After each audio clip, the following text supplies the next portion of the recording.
তবে তিনি বলেছেন সত্যবাদী ব্যবসায়ীরা নবীদের সাথে থাকবেন।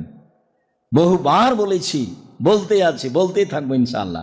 উপার্জনের পথ চারটে। একটা দিন মজুরি, সহজ পথ, মরলে শেষ, ঝামেলা শেষ।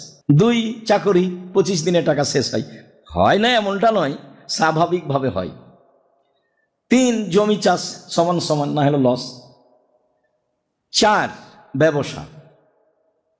তখন রাসূল সাল্লাল্লাহু আলাইহি সাল্লাম বললেন, পার্টনারে ব্যবসা করলে যে কয়েকজন তারা মিলে করছে, আমি তার অতিরিক্ত আরেকজন। ওরা যদি 10 জন মিলে করে তাহলে আমি 11 জন।